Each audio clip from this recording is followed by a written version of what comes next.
Have a listen to this. Have a listen to this. Interest rates are higher. I know people don't like that, but you should be welcoming the stronger economy. And maybe a deal has a point about the machinery of capitalism being oiled with the blood of the workers. The United States is a country that has always paid all of its bills. Lannister always pays his debts. Don't let the bastards get you. Hello and welcome to Comedian versus Economist. My name's Adam and we're joined, as always, by my little older brother and real-life economist, Thomas. Hi, Thomas. G'day, Adam. How you going? Good, doing very well. Massive show coming up. As always, we're looking at charts. If you want to follow along, you'll find them on Facebook and Instagram at CVE Podcast, as well as on the CVE page of the Equity Mates website, equitymates.com/CVE. Thomas, huge show to get through. House price data is in for January and it's hotter than an Adelaide summer, which is where everyone wants to live, it turns out.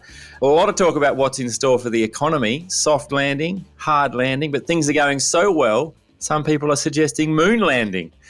And there's been a sharp decline in the use of dating apps. I can certainly relate. My wife Anna was quite insistent that I close all of my accounts recently. I guess it's just a sign of the times, Thomas. But first, tariffs. Not so terrific. What's going on with tariffs? Yeah, so Trump's launched his trade war, his long-promised trade war. Yeah, it was a shock move. Slapped tariffs of 25% on Mexico and Canada. And markets kind of freaked a bit on the Monday after it came out. They sort of tanked and wobbled and sort of came back to equilibrium eventually. But yeah, rocked markets. People were like, whoa, he's serious. He really meant all that weird stuff he was saying. Didn't he walk some of them back, though? Did I hear that? Well, yeah, he did. Well, this is the thing. It really played really well for him. This is the thing. He's just got a golden touch. It's just kind of amazing.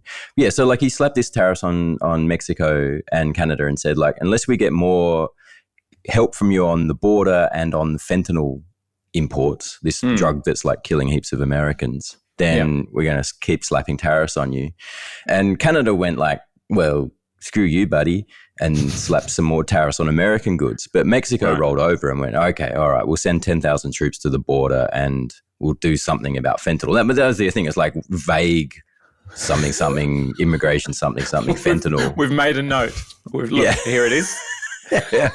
Here it is. It's on the agenda for the next meeting. Yeah. What about now? Can we have the tariffs removed? Right. Yeah. And so Trump's gone, win. That's a win for Trump. Delayed the implementation of the tariffs on Mexico. Right. And this is the thing we're seeing. He's willing to use tariffs as a diplomatic bargaining chip. Bargaining chip or stick? It feels very sort of ransomy. It feels like we're going to do this to you unless you do what we want you to do. This bad thing's going to happen. And we'll keep doing bad things to you until you do what we want you to do. Yeah. That's pretty much how it rolls. So Canada didn't roll over. And where are they at? So they then imposed tariffs on the US. But I mean, Canada's in a stronger position, aren't they? There's more that America wants from Canada than there is that America wants from Mexico. Doesn't Canada supply energy to half the US or something? Oh, well, he carved out energy. So oil and gas and LNG and all of that, they got to carve out. So there's not. Yeah. Because he's like that. You keep doing that. We like that. But yeah, what's everything left? else. Hockey pucks. Maple syrup, I think. Maple syrup, hockey pucks, and other Canadian stereotypes. Beavers. Beaver exports account for 5% of GDP in Canada. Beaver in Chicago these days. You can't get a beaver for love nor money.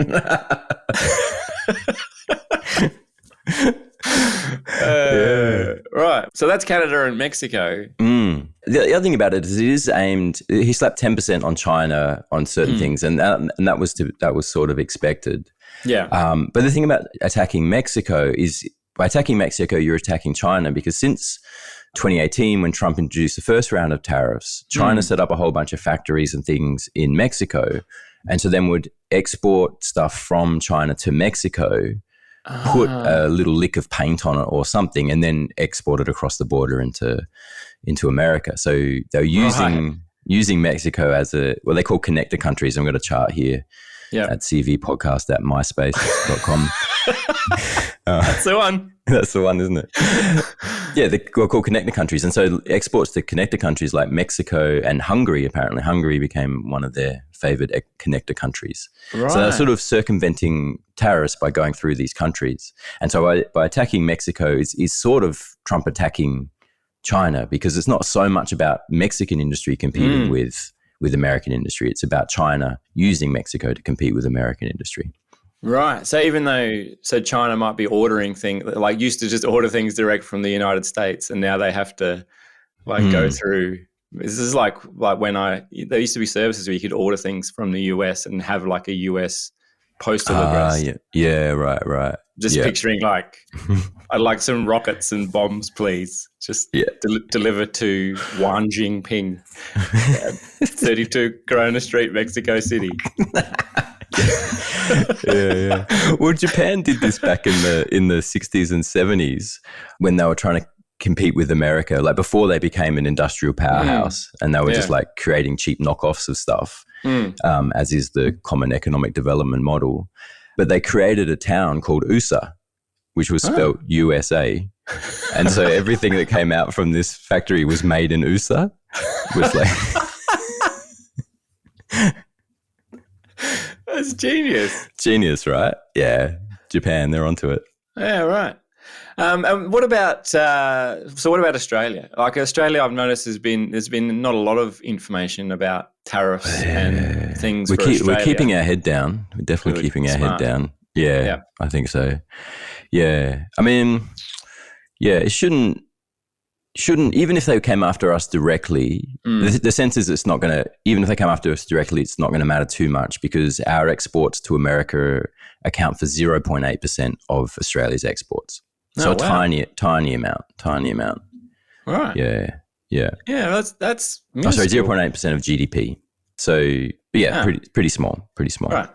I did see you'd shared this chart, which is Australia's largest exports to the US. So there's beef, gold, pharmaceutical products. Number 6 on the list, the 6th highest export, confidential items of trade. Oh. What are they, you reckon? What? Yeah. Weapons?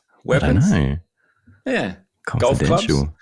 Maybe just like slipping Trump a new set of clubs in return for a few, I don't know, Australian hostages released.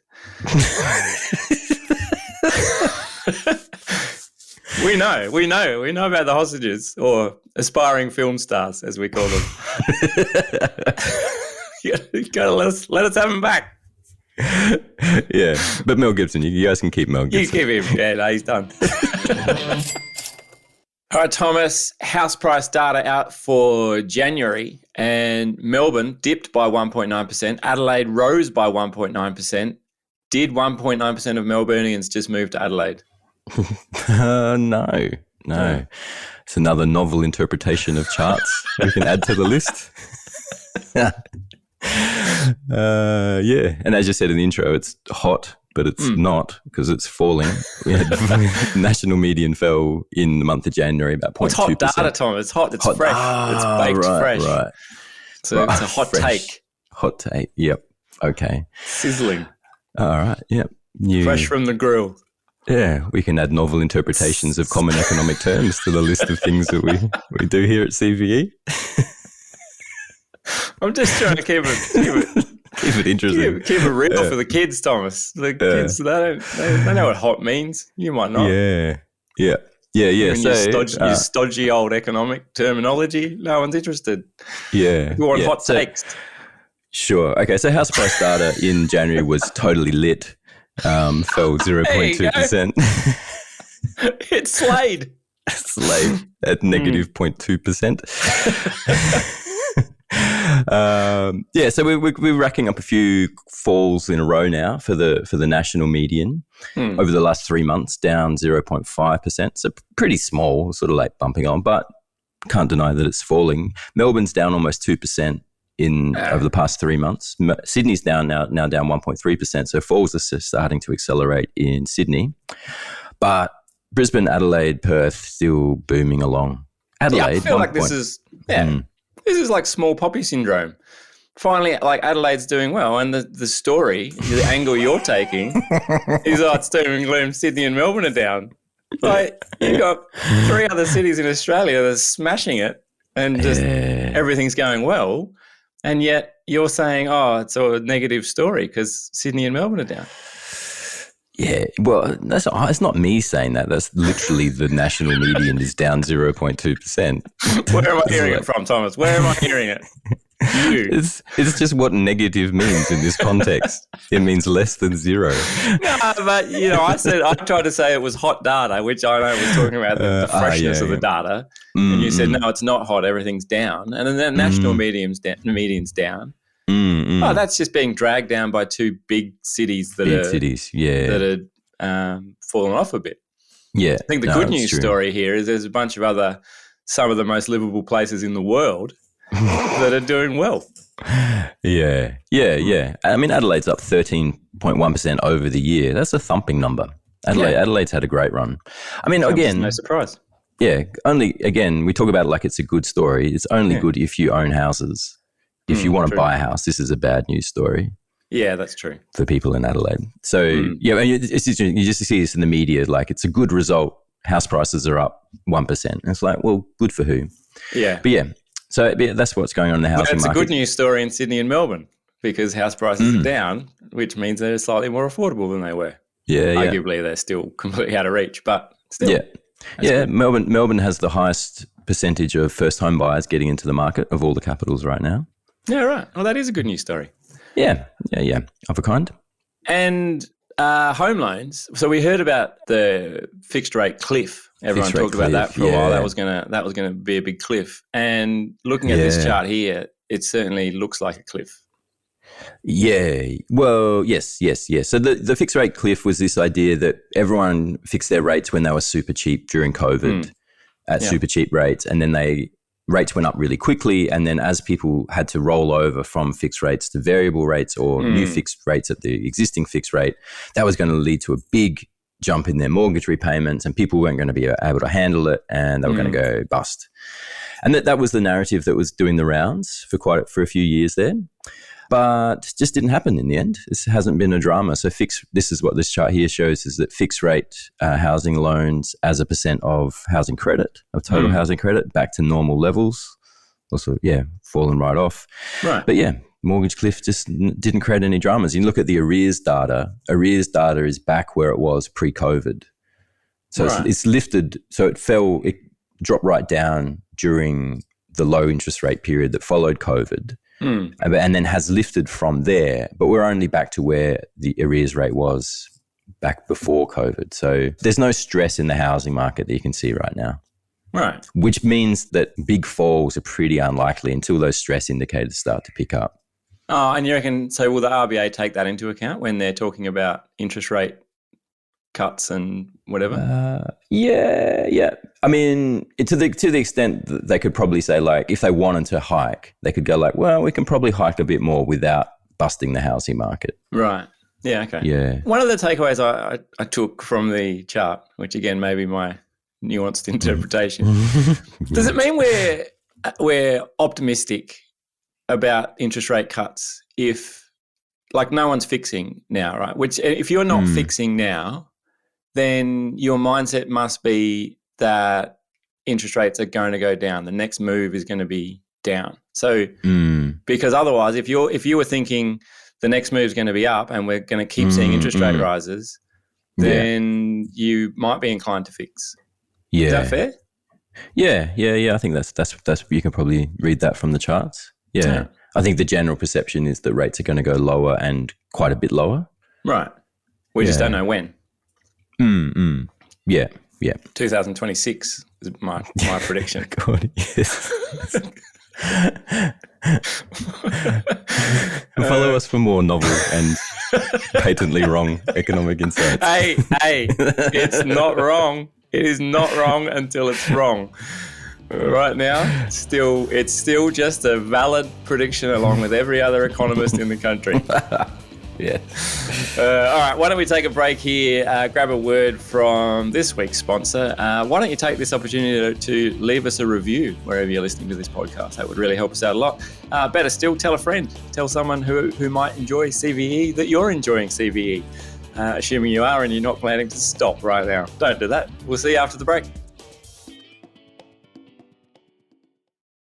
Welcome back here on Comedian versus Economist, and we are probably unsurprisingly talking the economy. Thomas, here comes the economy.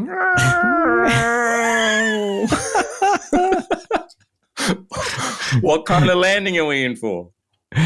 Yeah. So this has been the question that fund managers have been worrying about. So the data and chart we're looking at is from Bank of America's Global Fund Manager Survey. So they ask fund managers around the world what they reckon is going to happen. Yep. So when rates started going up, when the rate cycle turned, the idea was like, what kind of landing are we going to have? So a hard landing scenario is where rates go up really quickly. That crashes the economy. It brings inflation down, but it crashes the economy in the process. Unemployment spikes, GDP crashes, and you get a hard landing. Yeah. A soft landing is you bring inflation down, but you get mild increases in unemployment and a mild decrease in GDP. Right. Because that's the soft landing scenario. Yeah. And the third scenario is what they're calling the no landing scenario, where everything we bring inflation down, but then everything's just still going gangbusters. Yeah. No landing, yeah. No landing. I feel like this is just like economists just running out of answers. And they're like, we run out of answers and we actually just can't even be bothered thinking about it anymore. So let's just say no landing because... Yeah. No, what it means... No, it doesn't. Because what it means in that context is that GDP keeps growing and unemployment rate remains low. That's what the no landing scenario implies. Right. Yeah. Okay. Yeah. And since the start of the year, there's been a big lift in the proportion of respondents who are saying there's no landing. So back in September 24, it was like 7% were expecting no landing. Most people were expecting a soft landing, but 7% thought no landing. Yeah. That's now up to 38%. So 38% are saying no landing. So that's quite a big change in the mood of fund managers. Where do you sit on the no landing theory? I think it's probably right. And I think it's probably right because I think what Trump is doing is playing off, like there's all these short-term things you can do that give you a short-term sugar hit, but hurt you in the longer run. So like tax cuts, for example. Tax cuts in the short run give you a sugar hit because everyone's got more money and businesses have got more money. And so you get this spike, but you erode your revenue base in the longer run, which means that you've got to pay for it down the road. So the impact is present in the short term, but it hurts you in the longer run.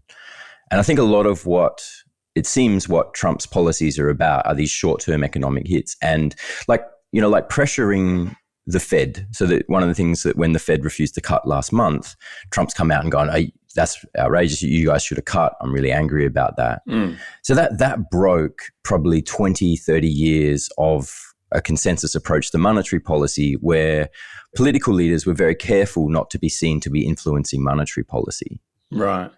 And the idea with that is that when political leaders aren't getting their hands dirty in monetary policy, you can trust monetary policy, you can trust monetary policy makers, and that anchors your inflation expectations because you know that all the policymakers care about is inflation and that you can trust them to get inflation down. Right. But once they start working with political objectives, then you can't trust that. That de-anchors inflation expectations and you can get runaway inflation. Yeah. So what Trump's doing is he's trashing that idea, and saying like, that's okay. In the long run, I'm willing to potentially de-anchor inflationary expectations and create runaway inflation. If in the short term, it means I get interest rate cuts now, which is good for me now and which is good for my presidential term. And I feel like that's sort of the approach that Trump is taking to economic policy. It's like, if it's good now, I'm up for it. And if it has consequences in the long run, I don't really care. Yeah, right. And I think that's reflected in this shift to the no landing scenario. Everyone's like, well, in the short run, this is all going to be great. Yeah. tax cuts are going to be good for business, complete deregulation of AI, that's going to be great for share prices, all these sorts of things. Great in the short term. In the long run, big questions around it, but in the long run doesn't matter. That's not in the next 12 months, which is what is in the fund management survey. Yeah, so I think that's what fund managers are going like, yeah, next 12 months probably going to be pretty bumper. After that, we'll see. We'll see. Apparently Trump drafted an executive order to slap some tariffs on the Fed, but it didn't get a lot of support. just it's like, why can't we just do that to get them to do what we want them to do? And it didn't work. Yeah. All right. Well, we'll see. We'll see where it all lands, Thomas, is what we'll do. Yeah. Or doesn't land. Or doesn't land, as the case may be. All right, Thomas, finally on the show, dating apps are on the decline, on the down. What's going on there? Yeah, I don't Ever know. since you closed your accounts, hey? Sorry, ladies. Yeah, sorry, off the ladies. market. Yeah, that's all right. Yeah, this exodus of users across the spectrum. Just hopeful people everywhere. Just dreams shattered. Ditch the apps. Yeah. So the chart we're looking at, there was a spike during COVID, which also I find interesting. Yeah. Do you want to meet up? Yeah. No, can't. Yeah, but actually lifted. I mean, maybe just people have more time to work on their profiles or whatever. Just window shopping for new partners. Yeah. Yeah, so like globally, there are 130 million active users on all the dating apps, apparently, 130 million in 2019. Okay. That spiked up to about 155 million at its peak, 2021. Held steady for a bit, and then in 2023, 24 started to fall off a cliff, and we're now back down to about 135 million. So, so I don't know. I don't know. Why? Why? I don't know. It's you don't have a why, do you? You just brought in some data. You went, hey, here's the thing that happened. We don't know why. Maybe. Well, I think it's maybe the algorithms, the AI, the AI has just kicked off, and the matching is so good now that people are just like first go, just bang. Like it's Falling like in the love, old Google. I'm feeling lucky.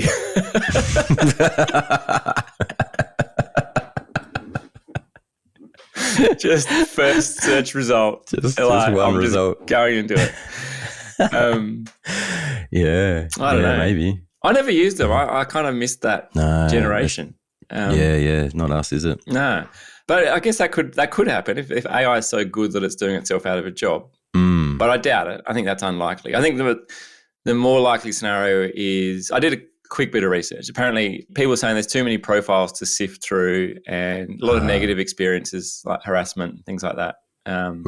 Feeling that the apps aren't helping them find meaningful connections. Like, I think there's probably a lot of that going on. And like there's bound to be, if there's 150 million accounts, I don't know, like 30 million probably bots of some kind, scam accounts, like send me crypto. If you want to meet up, just need 3 Bitcoin.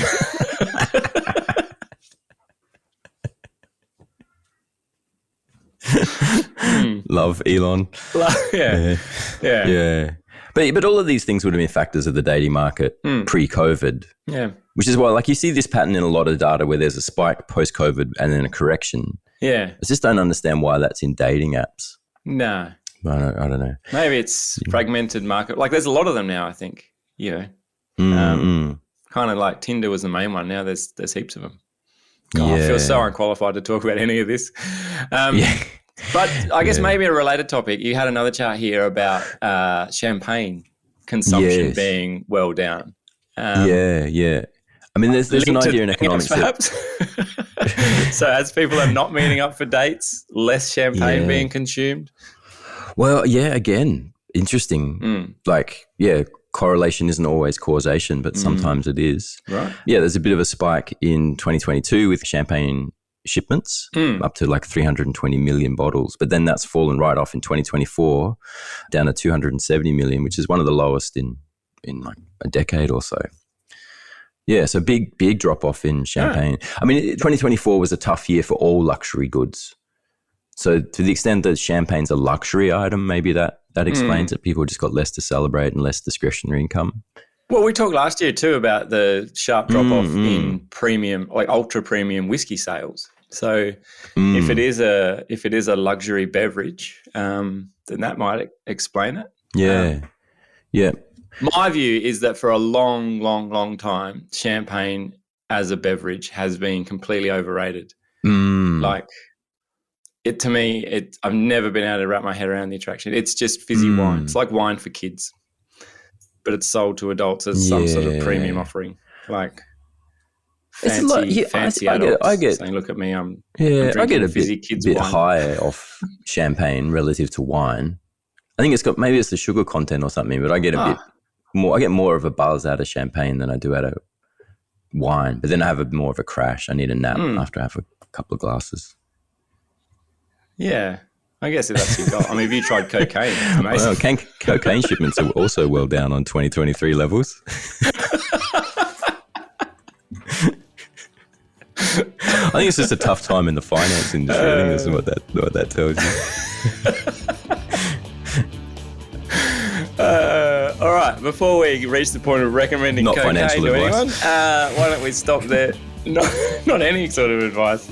Yeah, that'll do us for this week. Thank you so much for tuning in. I really do appreciate you listening each and every week, and we really appreciate it if you spread the word about CVE. It would help us a lot. But until next week, that's all from us for this week. Until then, it is bye for now. Comedian V Economist is a product of Equity Mates Media. All information in this podcast is for education and entertainment purposes only. It is not intended as a substitute for professional finance, legal, or tax advice. The hosts of Comedian V Economist are not financial professionals and are not aware of your personal financial circumstances. Before making any financial decisions, you should read the product disclosure statement and, if necessary, consult a licensed financial professional. Do not take financial advice from a podcast. For more information, head to the disclaimer page on the Equity Mates website where you can find ASIC resources and find a registered financial professional near you. In the spirit of reconciliation, Equity Mates Media and the hosts of Comedian V Economist acknowledge the traditional custodians of country throughout Australia and their connections to land, sea and community. We pay our respects to their elders past and present and extend that respect to all Aboriginal and Torres Strait Islander people today.